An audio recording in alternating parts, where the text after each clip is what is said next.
much before I had joined ICC in 2014. So it's good to have you back.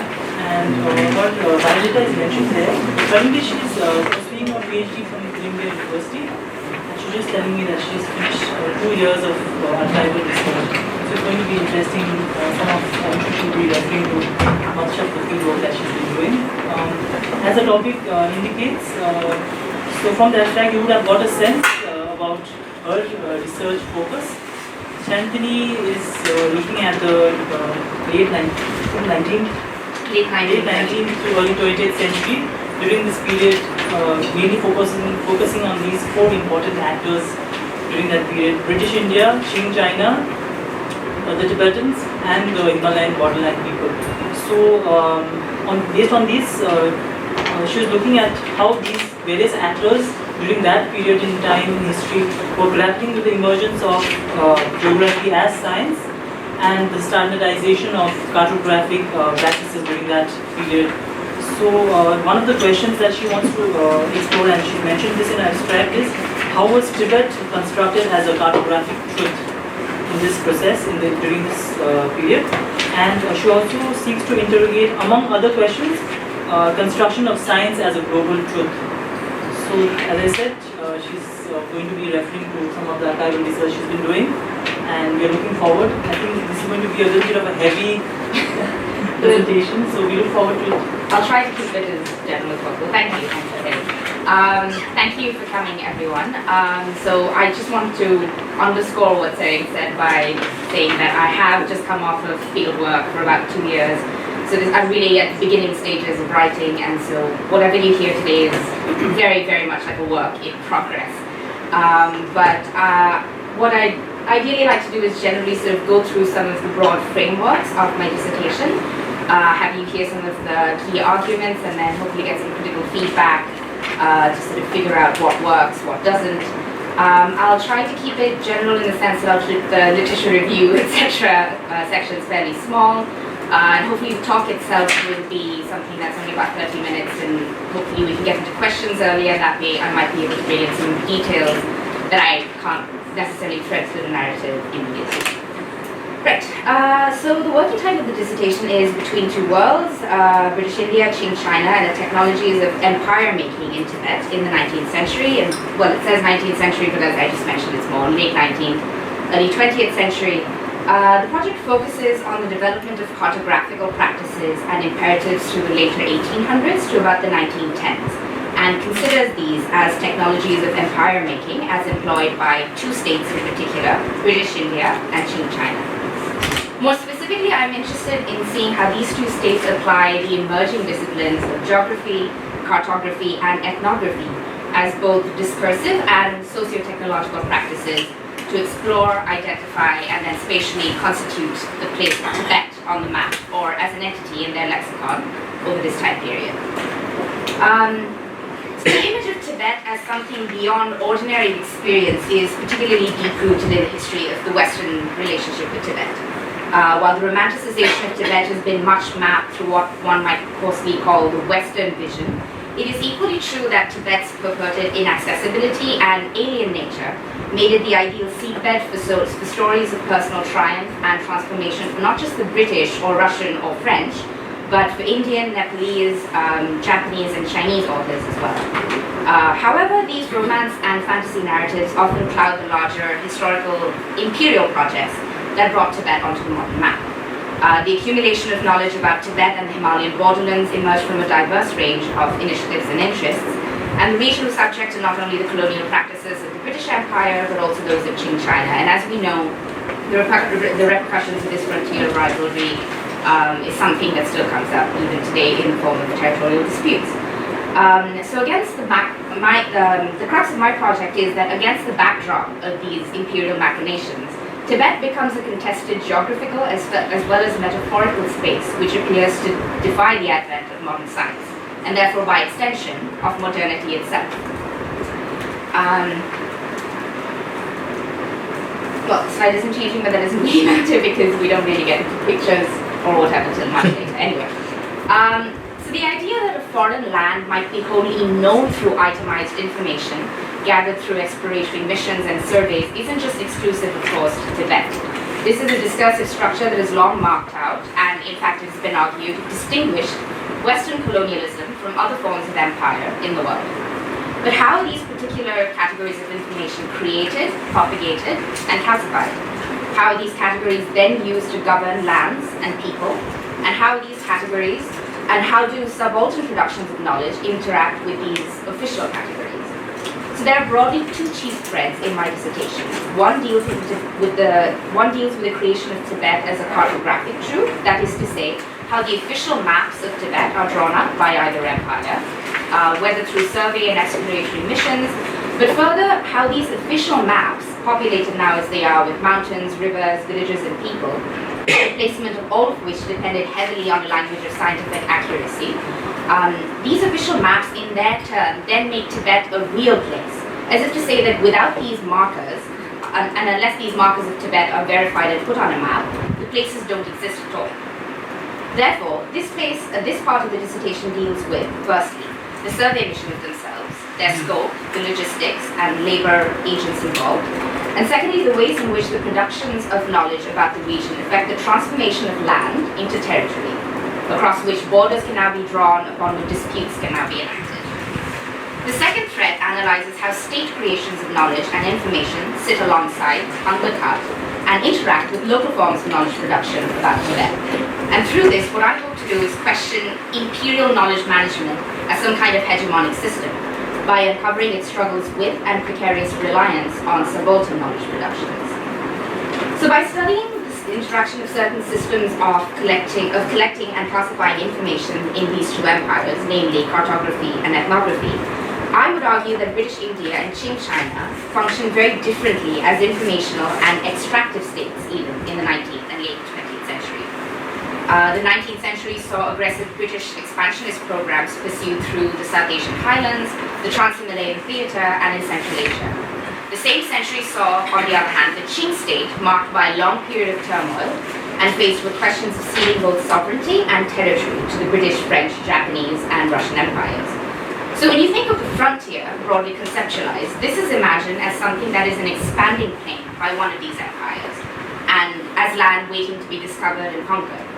Whereas for the other, the frontier is imagined more of a hard line, or as a border that has to be defended in order to keep territorial possessions intact.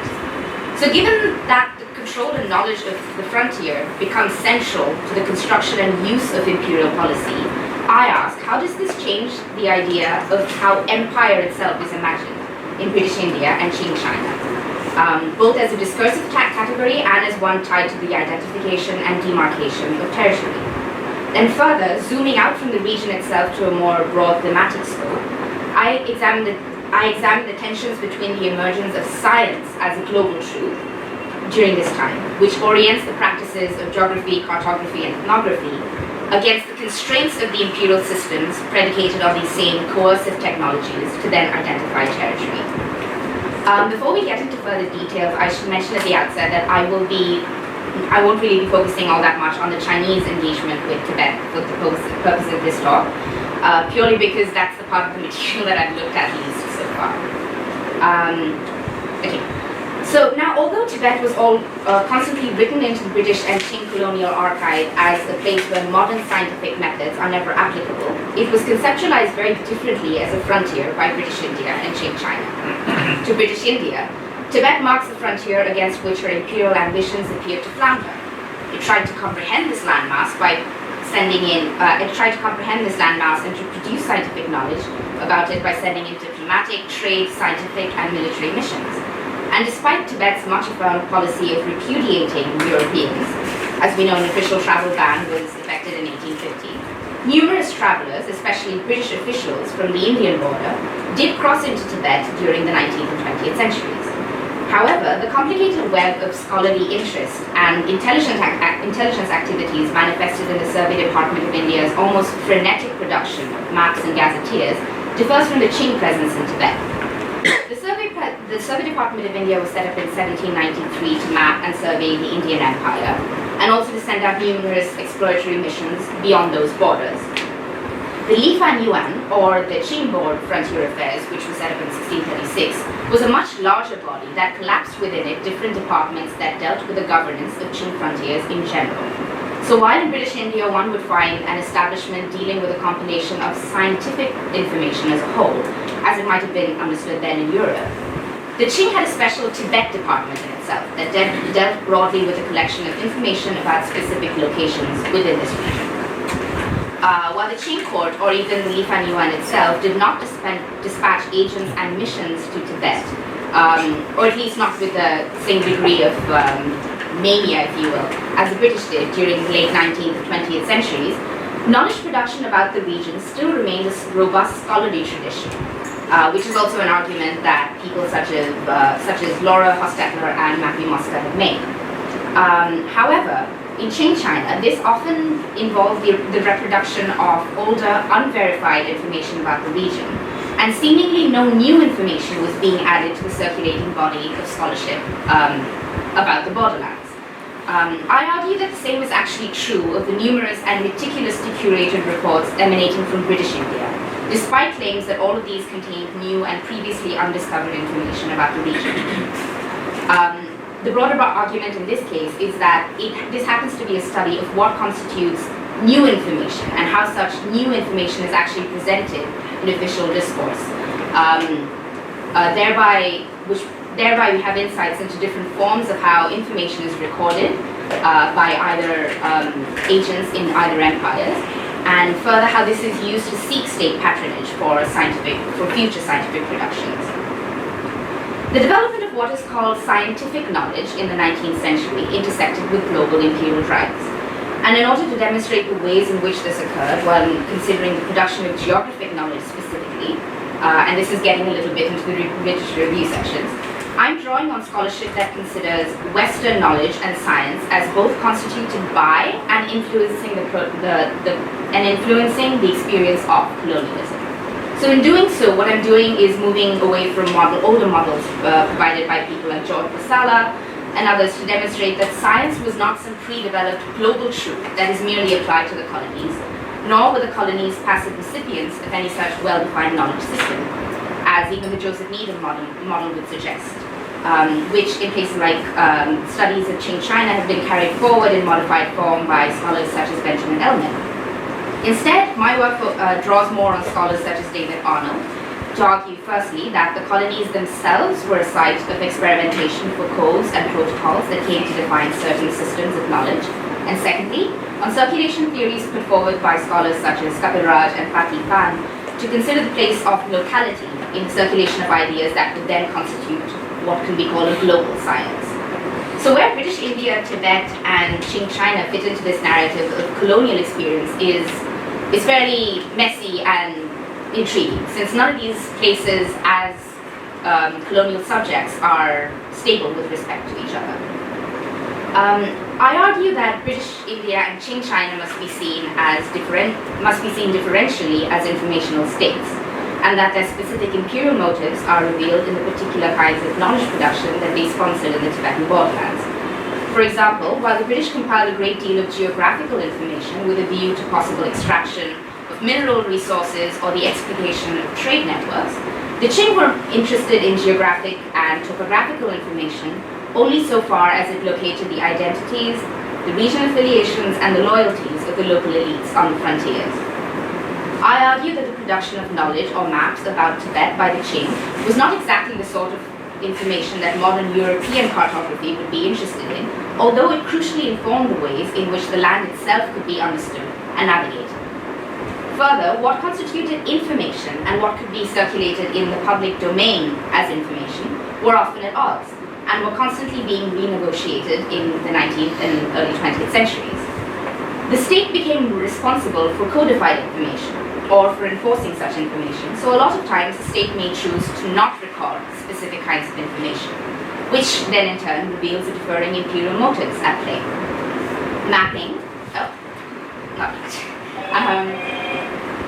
as a practice was only one of the many technologies employed by either state, and further, cartography was not the only way by which territory was figured by either empire. For example, legal claims to territory arising from geomancy were effective and frequent in both Qing China and Tibet, and were as such considered seriously by those states.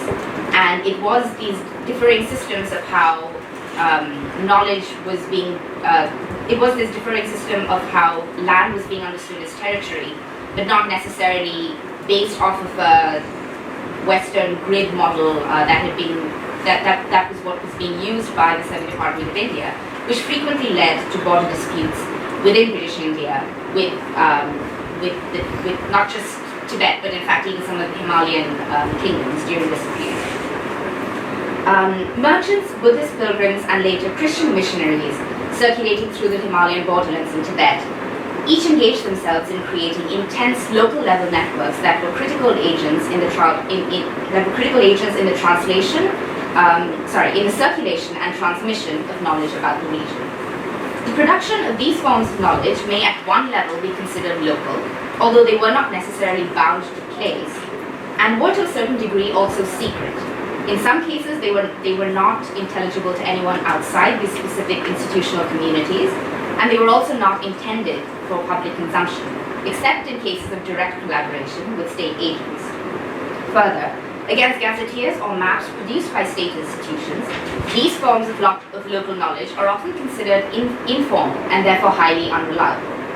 I argue, however, that far from being unstructured, these productions are highly formalized in their own ways.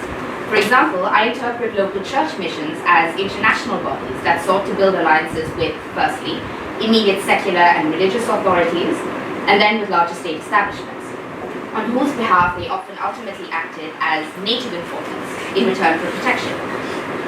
So this introduces a new perspective on the issues of trade and imperial rivalry that are commonly invoked in the historiography regarding Tibet, which often overlooks the role played by such hidden actors. But by recovering the agents whose voices had been silenced in the official documents, such as native agents in British India and Christian missionaries whose loyalty and motives were considered suspect, my project addresses a significant lacuna in extant narratives. I'm especially interested in the figure of the intermediaries crossing the Himalayan and Tibetan borderlands. While they were crucial to the military frontier-making machinery, they were most often not considered a formal part of the military service establishment. Therefore, the figure of the hill porter or the native surveyor, or the chainman or even the coolie, the men on whose literal backs the knowledge of the frontier was produced, and who may only rarely at times be allowed a modicum of scholarly integrity in their own right, while otherwise functioning as beasts of burden, are figures I hope to foreground in my own narrative. The map in Qing China and British India gradually became an image-based document that insisted on being read independently of any accompanying narrative, that is to say, the ethnography. And the text became the exclusive domain, then, of the ethnographers. Further, whether or not the map and the ethnographic account were in themselves rendered scientifically became a hugely contentious matter, and many local forms of recording knowledge and navigation were jettisoned in favor of methods that are more universally recognizable to us today. However, the map within Tibet, maps usually made by Tibetan pilgrims, etc., remain stubbornly textual, and even the less frequently pictorial ones cannot be read independently of their accompanying text. Further, the Islamic or Nei, written always as pilgrimage accounts, conduct exactly the same kind of ethnographic exercise coded within British Indian and Chinese surveyor and traveler accounts. While they may often appear to narratively present a two-dimensional knowledge of space, one spatial and one atemporal, the devices employed within such sacred mapping are in fact much closer to 19th century models of ethnography that has been previously imagined. Lamik, which translates to writing about the road, or Neik, which translates to place writing, which is the inscribed version of the Neishe, which again literally translates to place speaking, by virtue of these titles themselves reveal the role of the interpreter and the local guide, although these characters are rarely credited as such within the text. The study of Tibetan ethnographies has rarely been attempted within an analytical framework that sets it against comparative practices by European or other Asian travelers to the region. While British and Chinese accounts from the time are regarded as rather more evidentiary or empirical in nature, and seemingly situated within a global language of scientific verifiability, they are just as dependent on the intermediaries through whom such navigational and ethnographical information is obtained, and further, whose role is subordinated in the final work in favor of the scholar who collates such information. While cartography in Tibet never transmorphs into an image-based practice divorced entirely from the text, cartography about Tibet can certainly be argued to contain the same degree of accuracy, or even the lack thereof, regardless of the medium it is eventually carried in. How far the maps produced in the 19th and 20th centuries can be separated from concurrent art at the time, representing the same spaces and places, helped to map the divide between the categories of science and art during the time, and what decisions allowed creators, viewers, and users to assess the accuracy of such documents. The most interesting things about these texts, however, is their timeline. Now, they've long been assumed to be older medieval guidebooks about the holy places and spaces in Tibet. However, more recent philological studies have revealed that most of them actually appear to have been written in the 19th and even later into the 20th centuries, thus suggesting that they may have had much greater overlap with British and Qing ethnographical accounts that has previously been imagined. So I would now like to turn to a short discussion about some of the native agents trained by the Survey Department of India to try to explain some of the themes that I've been outlining so far. The Great Trigonometrical Survey pursued over the 19th century was the pet project of the Survey Department of India. The application of trigonometry to mapping was the great scientific success of the century and quickly supplanted extant methods of surveying and mapping. The Survey Department of India had, since its inception, recruited and trained native explorers in their ranks. These recruits, formerly known as chainmen, were an informal corps that was trained in routine survey and reconnaissance work, usually to assist their British and European expedition leaders in mapping and surveying the expanse of India. They were taught the use of the sextant and the compass, how to identify the stars and use them for fixing positions, and how to calculate altitudes by observing the boiling point of water. At the same time, the department began for the first time to train native agents to lead their own surveying expeditions, which was actually a move designed specifically to map Tibet. Intriguingly, these agents, or pundits as they were called in these official documents, were never trained in the trigonometric method. Instead, they were taught certain arts of what one might call clandestine surveying, which, if he had been taught anywhere else in India, would have been dismissed as entirely unscientific and inaccurate. In 1860, Thomas George Montgomery, find we have a picture that's not a blank slide, a Royal Engineers officer, wondered if some of these native agents might not possess the wherewithal, if trained properly, to provide geographical insights about those regions where it was considered too dangerous for Europeans to venture. Captain Montgomery was duly indulged by his seniors after the success of his first secret mission, which had resulted in the death of his native agent. Montgomery pioneered the training of the pundits, a whole school of Indian hillmen instructed in the arts of clandestine surveying. These agents were trained in the same basic methods as the chainmen, but always led their own expeditions. They were equipped with fairly arcane, purportedly covert instruments to help them conduct their business. These included tiny sextants that fit into Buddhist prayer wheels, or adapted rosaries that allowed them to measure distance through one complete circuit. At first glance, the results of such survey work seemed unsustainable upon the times of verification and often unreproducible. However, these pundits were among the few agents who actually received any training or any concerted training at all from the Survey Department. Most British explorers whose services were engaged by the department themselves had very little training beyond learning to conduct basic route surveys, which is something they might have picked up during their time in military school. However, this did not prevent them from being charged with leading surveying and exploratory missions. The Survey Department did not offer these British explorers any further training in the cartographic method, rather they had a dedicated of cartographers whose work was quite separate from that of the explorers. The case of the pundits, however, is intriguing, since they appear to have been able to create both their own maps and a body of knowledge about Tibet that could be verified despite their seemingly ludicrous training. I haven't been able to put together all of the material on this so far, but this is really where some of these themes about how information that is simply being verified is presented as new, etc. come in. In August 1880, Captain H.A. Harman put together an expedition that intended to establish whether the Sangpo River flowed into the Brahmaputra after it disappeared into the Himalayas. It would be led by a Chinese lama, resident then in Darjeeling, and Harman's agent Kintip, whose code name was KP, would accompany the lama as his assistant, which would be a disguise that would enable him to carry out his mission in secret.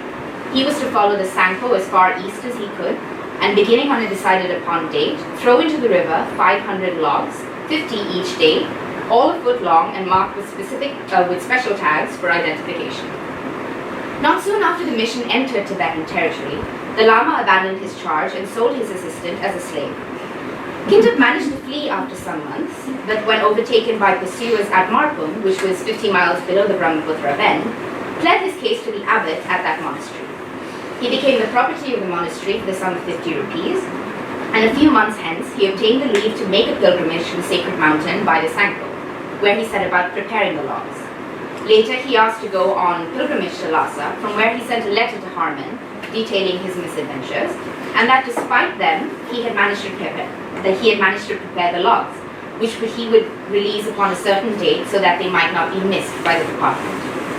The third time that he asked to go on a pilgrimage from Marpum, he was granted his freedom by the abbot. Kintip released the logs over 10 days before making the journey back to India. Returning to Darjeeling after 4 years, he learned that the letter had never made it to its destination. 500 logs, painstakingly prepared, had floated silently out through the Brahmaputra into the Indian Ocean, noticed by no one. This heartbreaking story, chronicled by Thomas Holdig in his Tibet the Mysterious, was intended to illustrate one point alone: the pundits' single-minded devotion to their British masters. Sir Richard Temple, a former governor of Bengal and an experienced Himalayan traveller himself, raised a similar point about Kishan Singh, an agent trained by Montgomery, during a discussion at the Royal Geographical Society. He declared, had he been an Englishman, he would have possessed the stimulus offered by liberal education. Had he been an Englishman, he would have looked forward to returning to his native land, where the applause of the public, the thanks of Parliament, and the gracious approval even of the sovereign would have awaited him. But what had this poor man to look forward to? Peter Hopker, for his part, wonders what might have driven men like Nain Singh, Kishan Singh, or Kintip to take the risks that they did, to perform the prodigious feats that they performed. It is decidedly odd that the adventurous personal agency is of course not considered at all, as if the allure of danger or the thrilling chance to explore unfamiliar territory were purely British reserves. Further, such comments are revealing in the differing attitudes towards the claim itself. It is true that in the case of European travellers, such a journey would first be met by a publisher and then a tour of the lecture circuit. The audience that would thus be engaged must indicate firstly success, and secondly that disseminated sense of marvel and wonder about the world that was thought to separate the civilized from the barbaric and insular. Conversely, perhaps, it was assumed that these Indian agents had no local audiences to enthrall. Not only were the individuals themselves denied the agency of curiosity for its own sake, it was assumed that they could not be celebrated in their actions unless published in the English language. Now, the point of publishing actually leads us further into the fractious relationship that the government of India shared with these native spies. In 1868, Montgomery and Walker sent the Royal Geographical Society a detailed account of Nain Singh's first journey through Tibet, in which he reportedly passed through Lhasa.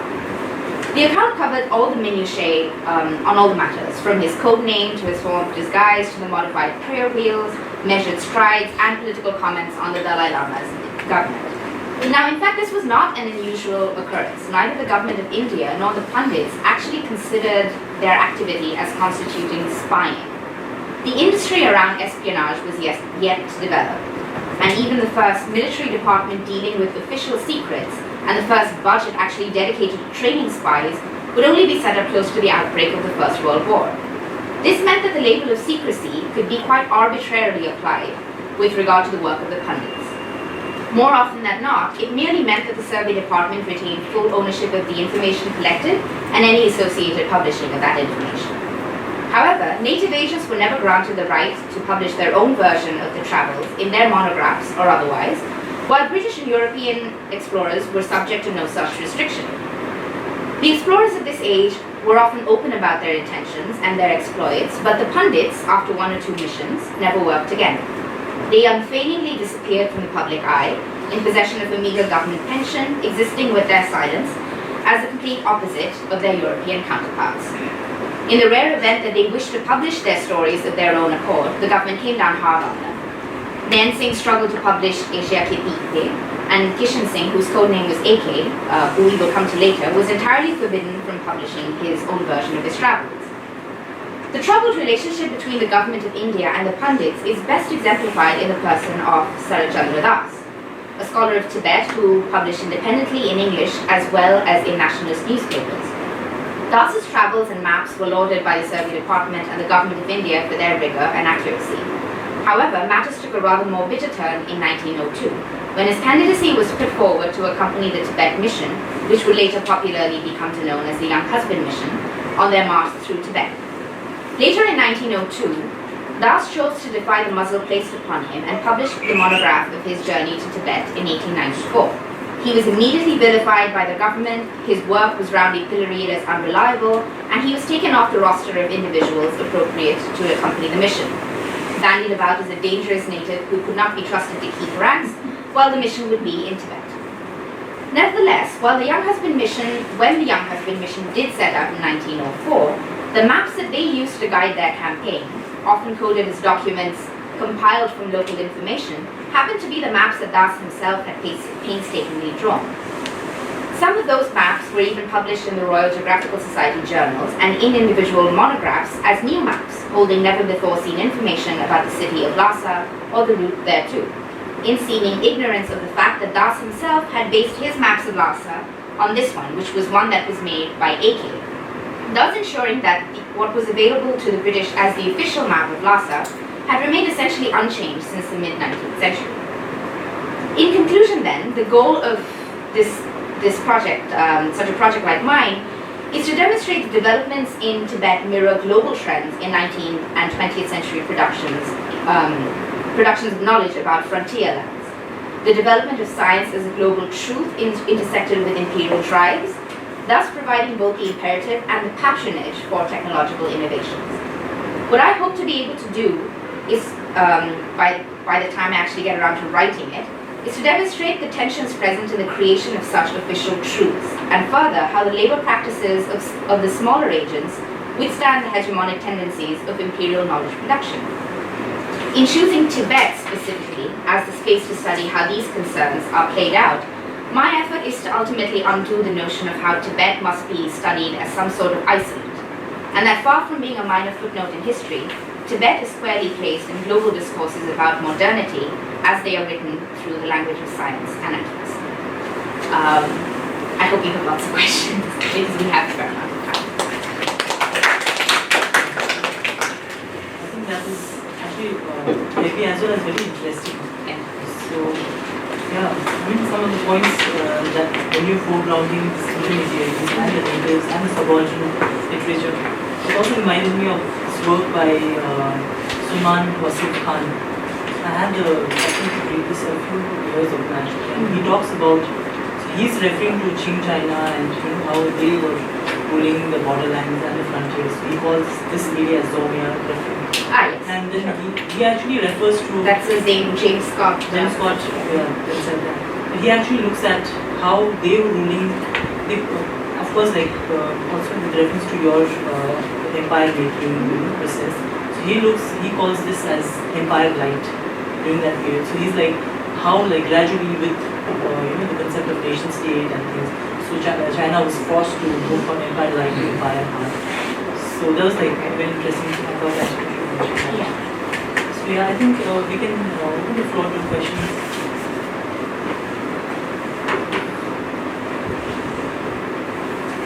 Any questions?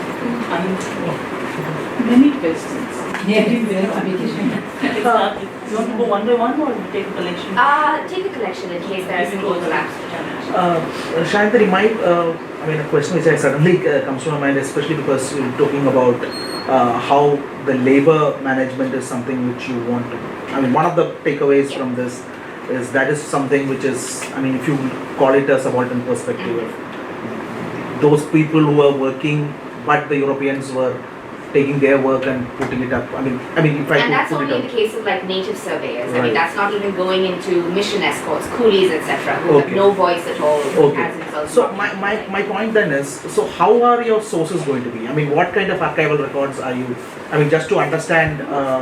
I mean, in different archives you're looking at whether in India, China, Tibet, or the UK, or even your work in Taiwan.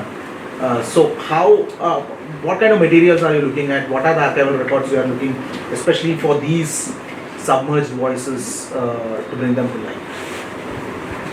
Can I add something to that? Yeah, sure.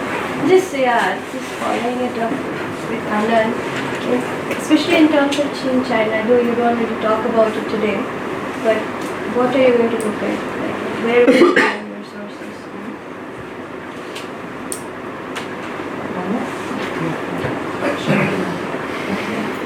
Fascinating presentation.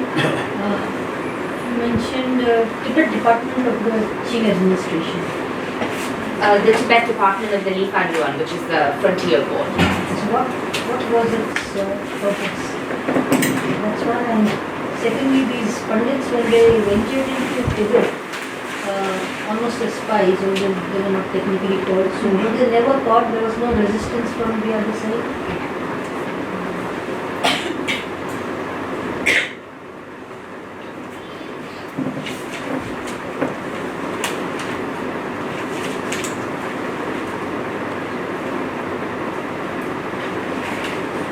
So should I answer these and then take another round or what? Okay. So Anand, yeah, this is definitely the part of the project that I struggle with the most because there isn't like cache of private papers by a lot of these people that you can just go in and access. For some of the native surveyors, such as Sir Chandra Das, they did publish their own memoirs. Memoirs and their own monographs. You also have that for people like Nain Singh and Kishan Singh. But what you do have as a larger cache is the communication they had with their immediate superiors in the Survey Department of India, or even the kind of communications they had with learned societies like Royal Geographical Society. One of the things that I'll be writing a paper on for another conference is this fascinating argument that Kishan Singh gets into with the editor of the Royal Geographical Society journal about like his position as an expert on the region of Tibet, in the sense that even though these are often people that are considered assisting the mission, they are able to take a certain pride in their training and a certain sort of conviction in the work that they have produced as standing, you know, on its own merit as scientific information. And what's also interesting is that despite this strange relationships, sometimes Kintup was sent up for a gold medal by the Royal Geographical Society, though he wasn't given that medal. Kishan Singh was given a gold medal. Sir Chandra Das himself was given the title of Rai Bahadur. Right. So, I mean, my point is that, I mean, these are unstable relationships at the end of the day. And, you know, at one point the government of India would like to keep these people on its good side, in its pocket, but usually sees them as unreliable. So that has to do with native surveyors. When it comes to people like coolies, etc., again, they don't have a voice in the official archives. Beyond things like when you're looking in the Foreign Department archives about the coolie deserters, for example, which is when you get an idea of the resistance they may have put up while being a part of this mission. Or the deserters, or, you know, instances when they might have gotten drunk or decided to sort of run off with like someone from the local populace. So it's kind of, you have to approach these characters. I mean, you cannot approach them directly. You have to approach them through whatever else is available. Sort of like, you know, if you think back to the doyen of subaltern studies, Ranajit Guha, he studies prisoners by studying prison records rather than looking for, like, you know, the voices that they may have left. So again, it's a tangential way of trying to get an idea of the lives that they may have led, the kind of the photographs that are available of the actions that they are performing. You know, to sort of build a larger picture of the activities and the roles that they played in the constitution of all of this information. But their individual stories you are not able to track through any of the trail. Well, Yeah. there you go. Individual stories are available for some native surveyors, but not all. No, I'm talking about the one rung below, not the Sarachandra Das's and the Kishan Singhs, but Yeah, no, like, so if we're just talking about someone like a coolie, yeah. you know, they're very often not even mentioned by name. They're just like a contingent of people that are ordered, that come in from a train from Pakistan or wherever. I mean, you know what they might be paid, you know the rations that they are given. But beyond that, they're not named. They might come up in some kind of parliamentary missive when, you know, they die of frostbite or something. But again, they're not considered individuals. So when I talk about them, even as labor, I have to think of them as a group rather than being able to give them certain individual identity. Okay, for Qing China, are you asking about like general sources or like sources for these subaltern intermediaries? Yeah, in general. So, in general. For your topic, like larger. Well, again, so there are documents of the Lifan Yuan, which is like, you know, it's like the Ministry of Foreign Affairs. You kind of just go into the National Archives and then you're looking at like Foreign Department archives there. But also a big archive is the missionary archives because perhaps some of you might know Jesuit missionaries work very closely with the Qing government to sort of draw up maps of not just mainland China, but of the frontier regions. So there's a lot in the missionary archives itself. Where is it located? The missionary archives. Again, they're broadly scattered. So one big missionary archive that I was at recently was like the Zikahui or the Shujiahui library in Shanghai. But they're sort of smaller, depending on what denomination they were, etc. They're sort of smaller, scattered all over. What is, of course, useful about a lot of these archives that have ties to Europe is that they would often send copies back to Europe. So you can either access these archives by trying to trace them at their different points of origin in China, or you could go to the Academy of National Sciences in Paris or something that has a copy of anything Jesuit related. And there might be some stuff there. In the same weird sort of way that you can probably get all of the official Indian documentation or archives that you need at the National Archives, but half the time you can't access it. You won't be able to find it, so you have to go to the British Library to find all of that. But yeah, so broadly, and again, I think the thing with Chinese sources is that while at some level for the British side of things or for other things, I'm able to look at these kinds of like subaltern records, look at things that are not available in the official archives, I haven't so far been able to do that for the Chinese part of the sources in the same way. It's mostly like a reading against the grain of official documentation. But you know, I don't know of any sort of broader cache of papers that say local intermediaries might have had or anything like that. So that's the Chinese sources. Okay, the purpose of the Tibet department of the Lifan Yuan, literally, they would be interested in things like the Dalai Lama's administration, what is the reach of his administration, who are the princes in Kham or Amdo that are sympathetic to different sort of potentates within the Qing dynasty, whose loyalty lies where. It is, I mean, what marks it as different from the Survey Department of India is basically just the interest. They're not going out and, I mean, yes, they're interested in things like where does the Brahmaputra, where does the Sangpo flow, where does the Aravali flow. They are interested in that, in a certain discourse of like resource management, certain discourse of extractive policies, but not exactly in the same way as British India is for pretty much everywhere that it maps. Tibet is not really a place that is seen in the Qing archive as a place that generates great revenue for the empire. But it is seen as a part of the empire nonetheless. And so they are interested in knowing about cultural ties, about you know, other political ties, things like that. So that is sort of broadly the function of the Tibet department. And it does involve, of course, not just like Chinese, it involves a lot of Tibetan lamas. In fact, there, you know, within the Qing court, especially not so much in the 19th century, but like prior to that in the 18th.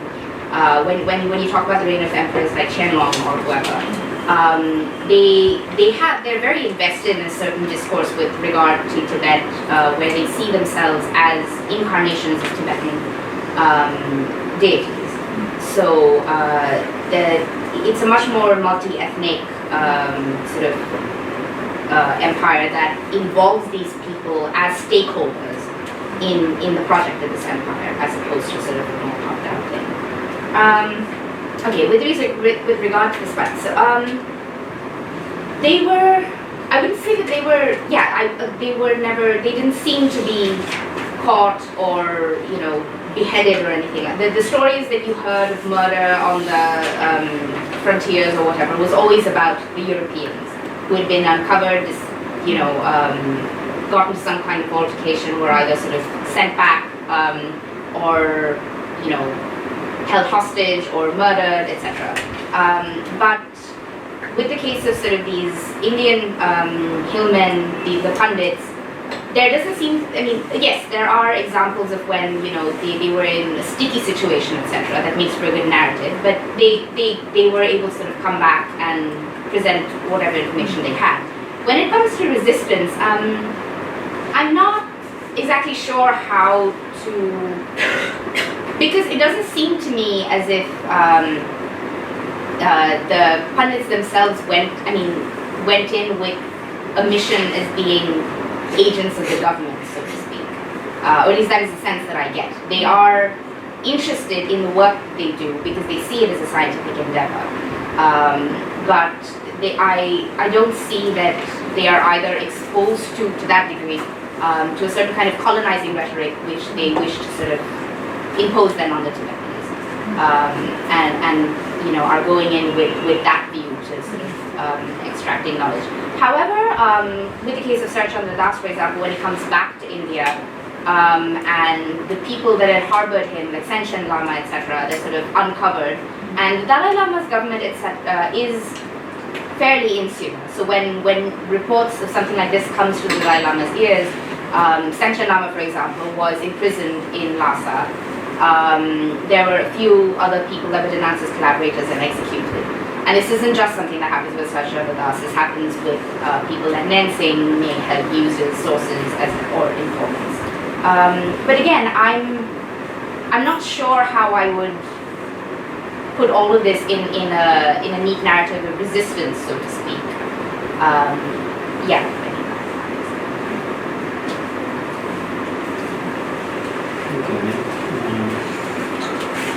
Usually, China says that Tibetan colony is so. If so, are you with them or are you on this side or in between? And how do you read the 17th point with you? And thirdly, the Dalai Lama said once that we have go back to China with a Chinese passport. The Chinese said they don't want this. What will be his position here? How long India will accommodate for 50 years in this country? I can just answer this question for a second. In the sense that political forecasting is that I've been trained for and more I'm good at. So the second part of your question isn't something that I could answer with any reasonable authority. So I won't try that. As for the first part of your question, again, I would hope that it is possible for people to study Tibet, make analytical inquiries about Tibet that don't need to necessarily be boiled down to just a political question about, what side are you on. My project doesn't fit into the particular narrative of Chinese colonialism that is in play now. Of course, there are imperial roots, etc. But I'm very uncomfortable with sort of, giving a talk about my project and not answering questions related to the project itself.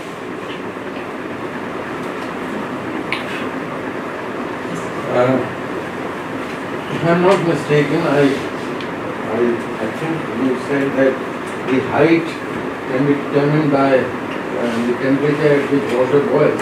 That used to be one of the methods that was I used. never heard of this. And I don't know how accurate could it have been. It would not have been very accurate. And number two, what were the cartographic tools that were being employed at that time? I would like to know some tools that you might have. There may be reference of some of these tools. Yes, I think there's a story here. The people that you classify as the pundits is sort of a very gross category, if you like. I've been looking at the ethnographic society documents from the ethnographic society in Bombay from 1876 to 1930s, covering that period, and how these learned societies evolved. There was a very complex set of developments with the Asiatic societies as a sort of anchor, and the geographical Royal Asiatic Society, the Royal Geographical Society, as the anchors of these. And what one sort of misses is that the educated elite is in the process of developing and coming into its own. So at the foundational moments of all these learned societies, everyone was British or European. And by the 1840s or 50s it was changing, and the proportions were also changing. And these were people who thought of themselves as conducting, not only being good pupils of European science, but contributing to British scientific endeavour. They were members of, they appeared at the Royal Society meetings and so on. They had very dense relationships, not only with Britain, but with continental scholarship, because of the nature of Orientalism through that period. So I think there was a historical progress, something going on there, and that this category of people is not a single category, it was very diverse. And there is an argument, at least among the anthropologists, as to whether they were, in their own ways, the native assistants, as it were, began to push back and do their own thing vis-a-vis the people that they worked for, such as L.K. Anantakrishna, working with Thurston on the ethnographies of South India and so on. And they also came from very different places. Some of the ones I looked at were Parsis, very well-educated Parsis, who were mapped as, characterized as collaborators or accessories of empire building. But intellectually they also came from a different place and had a different geographical imagination. So that when someone like that writes about or does an informal ethnography of Tibetan communities in Nigeria, he's doing it in a very different sort of way. Or going further afield into China or going to the Great Wall, whatever it is. He's also thinking of the history of Persia. So there is a much more complicated story with regard to the elite educated Indians, which is not just, I think, not just unthinking collaborators or accessories. And they were much admired and valued in Europe as well, particularly on the continent. And in close relationship with all the Orientals. So that was another thing. There's the Asiatic Society, the Oriental Congresses from 1874, the World Geographical Society, how do you pronounce it, Outlook, the mapping, the whole project of European mapping and remapping, HYKLYUT Society. Produced all these publications, of, during that same period, maps of all explorers all over the world, republished in lavish editions with introductions to ideas and so on. So the world of learned societies was both, it was both part of imperial power, or powers, because they were more than religion, and they were civil society organizations. So there is an unexplored dimension there, which is both local and also global in its reach, because they're all interconnected, both linearly as they developed. You have mythic society of Bangalore, which becomes, which joins with the Asiatic Society, which joins with the Royal Geographical Society, and they all have their museums, their archives, their repositories, and these are constantly interacting and changing.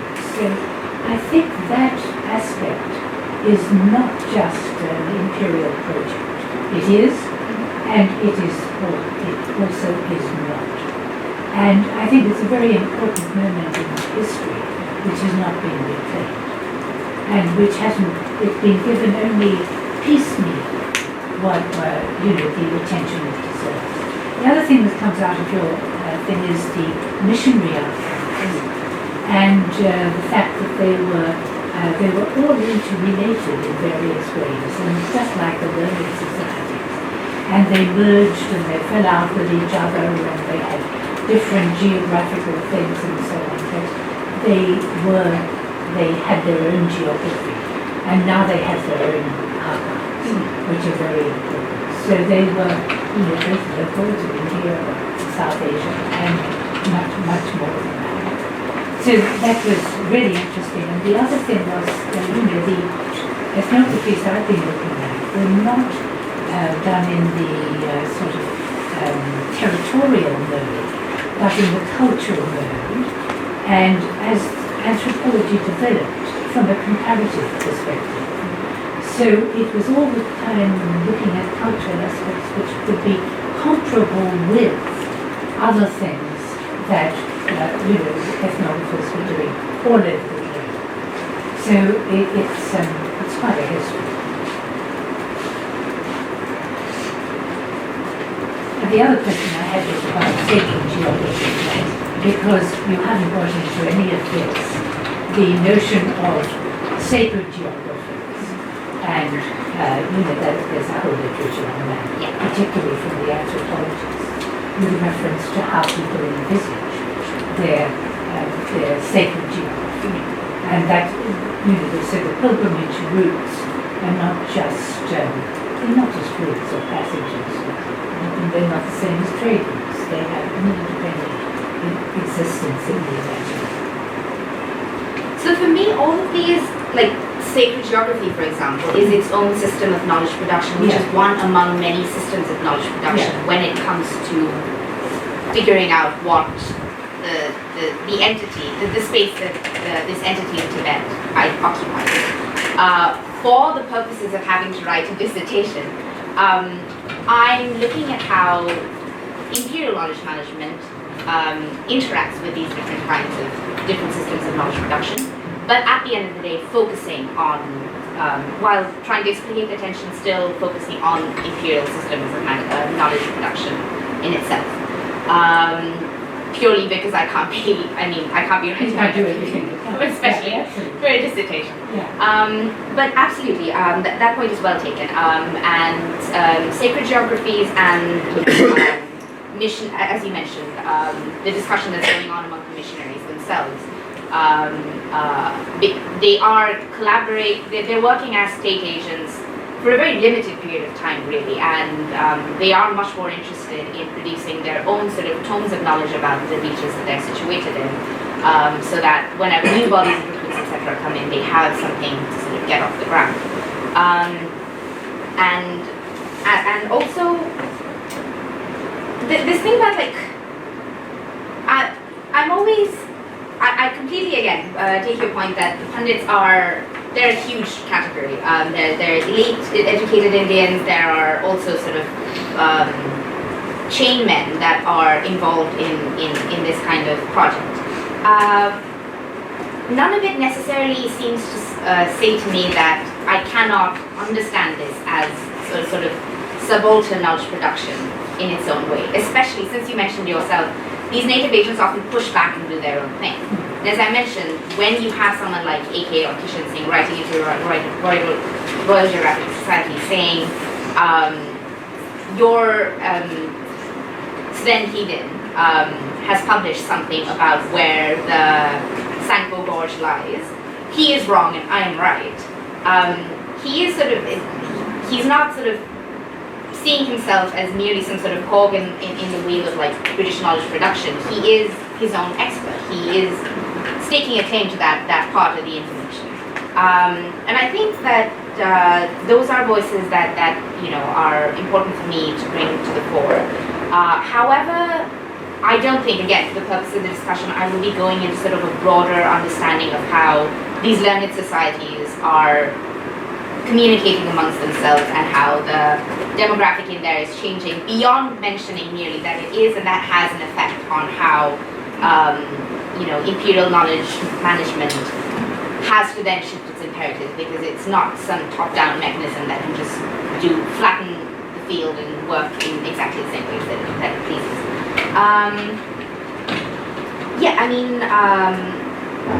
Thank you for pointing out about the Haikal Society. Okay. Because my focus has sort of been limited to, as I said, sort of official government archives, etc. So while I'm aware that a lot of these people are going out on the lecture circuit and speaking at these learned societies, publishing at these learned societies, that picture in my dissertation is not as well developed. So this is actually really helpful to know that these are the people that are sort of publishing the large, lush editions of these geographical maps, and I'll look into that. Basically, I think all of your points are very important for me to remember in terms of sort of concretizing the arguments when I actually get down to writing it, as opposed to what I presented today, which is mostly hypotheses.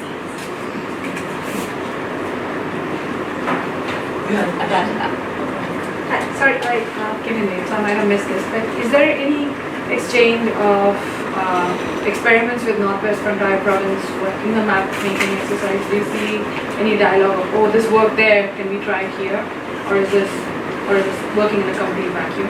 Well, it's not a complete vacuum in any way. When you're talking about training, whether that's this category of the pundit or the chainmen, etc., there isn't necessarily a difference between who goes to Tibet or who goes to the Northwest Frontier Province. AK, for example, goes to both. Montgomery, maybe I mentioned this before you came in, but Montgomery, who is the person that sort of sets up the idea of training natives, broadly construed, in order to sort of lead their own expeditions. His own experience is from surveying and exploring the Northwest Frontier Province. And he's the one that pioneers the training of this entire class of people. So yeah, there definitely is a lot of overlap. So I have just one more question, but I don't know which one to ask. Are you at the thinking stage, or are you still at the collecting data stage? I'm at the thinking stage. Okay, then I'll ask you two.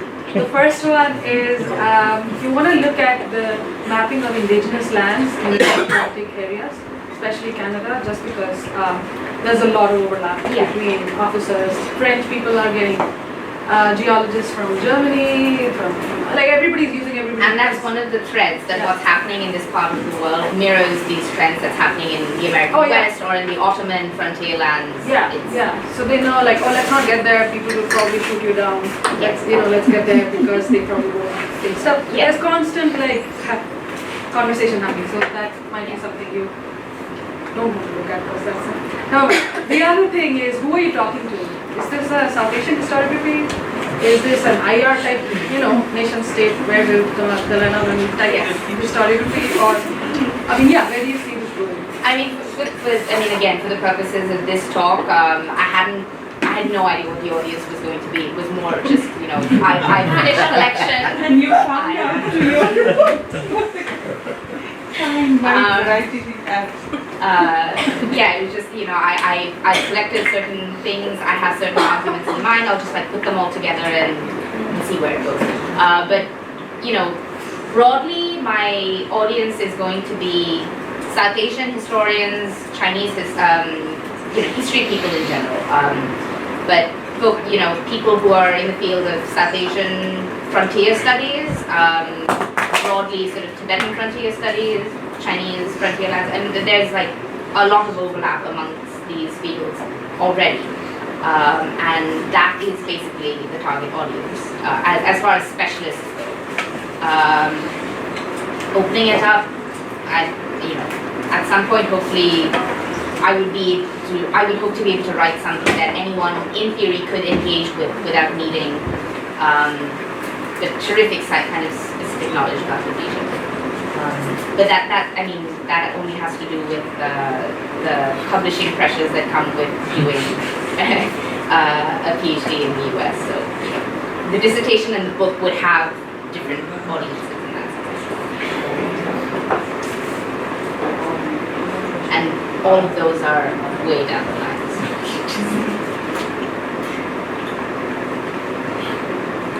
I have a minor question. Shortcut asked, this is which year is this book published? So he actually published 2 books, but the more famous one, which is Journey to Lhasa and Southern Tibet, that was published in 1902. He, based off of an expedition that finished in 1883, and then he went back on stage. Most of these works that you have looked at for this particular period in the 19th century and 20th century, they were mostly published by what kind of publishers? I thought it is an interesting question because as to who were there, who was there. So most of these works, I think the Young Husband Mission, for example, is a good sort of tiny case point in this, where people go on the mission, they come back. Each of these publishes a monograph individually because it is possible they have the capital and the connections, the wherewithal to be able to do that. But also learned societies such as the Royal Geographical Society or the Survey Department of India buttress these individual monographs with additional sort of official reports or journal articles, and then discussions, and then possibly with a bestowal of a medal or something. When it comes to people like Shah Chandra Das, they definitely try the same route. They find themselves frustrated. If they have the capital, which Das, for example, did, he self-published. But then apart from that, within these learned societies that he was a part of, he would often publish in their journals. He attempted to publish in the journals of the Royal Asiatic Society in Calcutta. He also published in nationalist newspapers as a sort of pushback against the British government. And I mean, there's a point in his life when he did this where he didn't think he would do it before, and that has to do with his fractious relationship with the government of India. But yeah, usually these publications are something that are difficult to come by. Kintab, for example, he actually didn't even know how to write.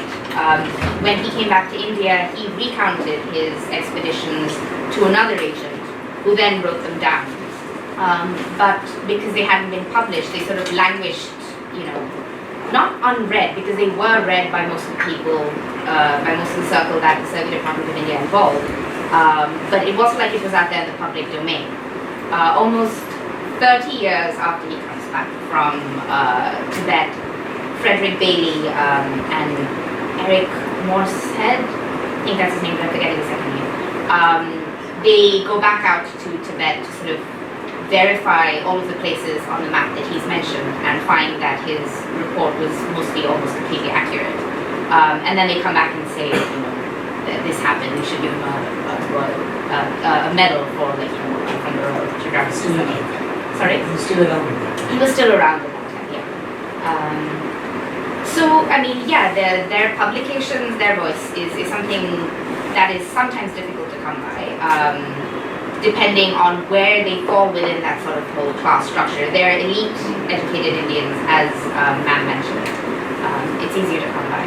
So they're mostly located within their kind of discipline and their kind of peer group who would read these and mostly in English. Is that so? There wasn't much in vernacular Indian language? Nen Singh published in Hindi.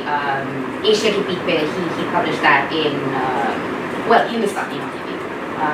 But there was also a smaller sort of vernacular publishing world that I'm aware of, but less able to provide details by myself. Although I do know of like people in anthropology, like there's one student in anthropology at Yale who's working on like the vernacular world of chain men in the Soviet Department of India.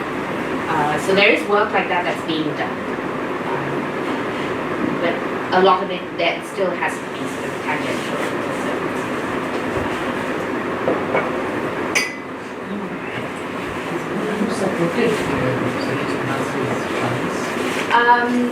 Originally, it was his immediate superior. So he was the headmaster of the Bhutia boarding school in Darjeeling.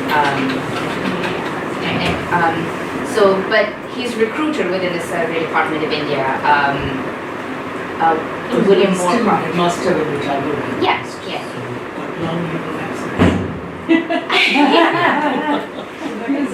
What's interesting about the Bhutia boarding school is that it is used by the Survey Department of India to give, young Bhutia, Lepcha, hill tribe boys a certain basic training in things like route survey and reconnaissance work. So they're it is the training grounds almost for the Survey Department of India as like later mission escort. So I suppose they had someone in mind who could take care of things even if that wasn't around and such.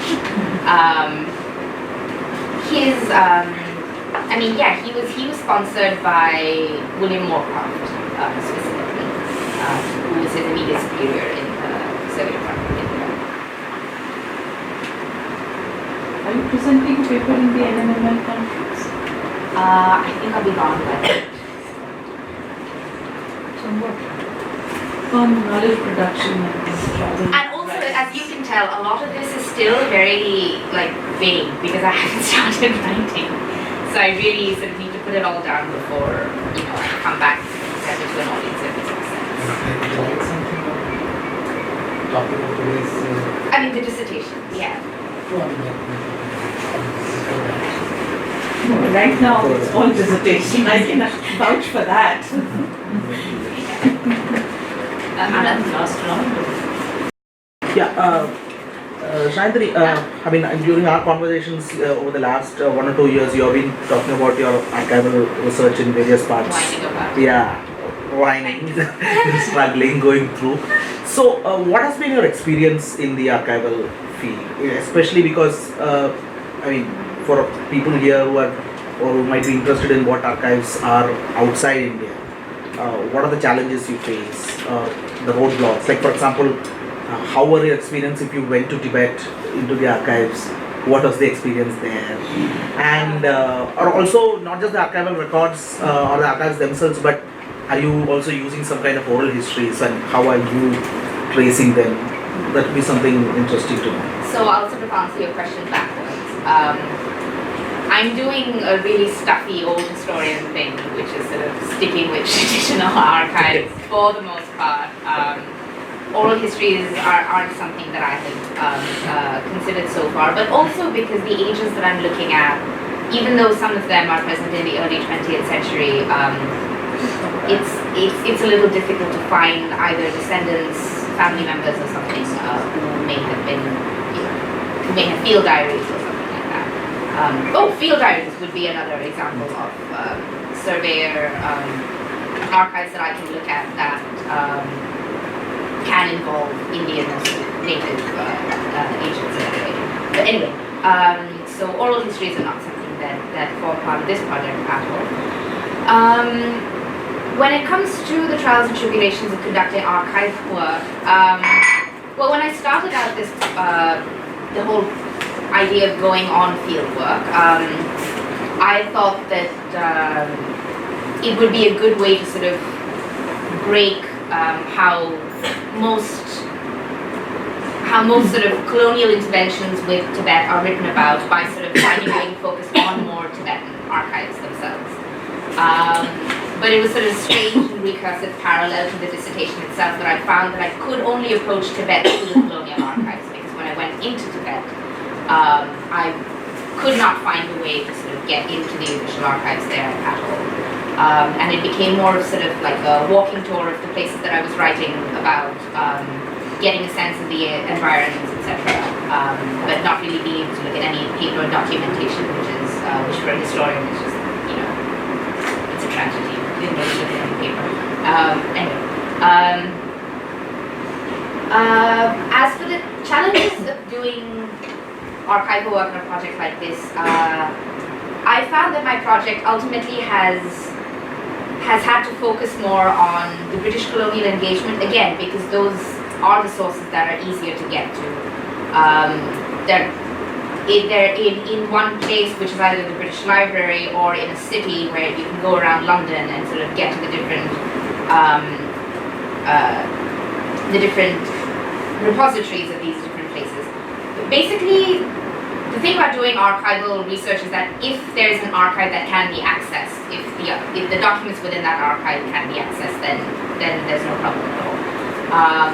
It's different from other kinds of site field work in that way. So as long as I was able to reach a functioning archive, it wasn't a problem. But in places like China, for example, there would often be a lot of restrictions on what I was allowed to see and what I was not allowed to see. So again, it was a whole lot of navigating those loopholes. Yeah.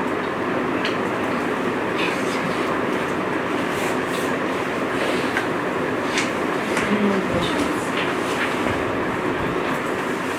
So I think, very illuminating. I personally learned a lot, and history is not my forte, but yeah, and at some point one has to delve into it in various aspects, looking at IR as well. I think one point that stood out was about how like Qing, China and British India looked at cartography in terms of its objectives they were looking at. And in terms of the audience that we would be looking at, definitely the same book that I was referring to, someone who said, he was looking at the whole thing in perspective of... the title of the book? The title was Nomad, Trader, Muslim Nomad Trader Spies. We were looking at, again, the people of the borderlands as one of the main actors in this. He actually went to the Beijing archives and he had access to it just before it closed. So he did that. So we were looking at it as a part of World War history. Okay. So that was one aspect of it. Not think that, but there was one thing that could have been done. So yeah, thank you very much. And all the best with your PhD. Thank you all of you for your patience and listening to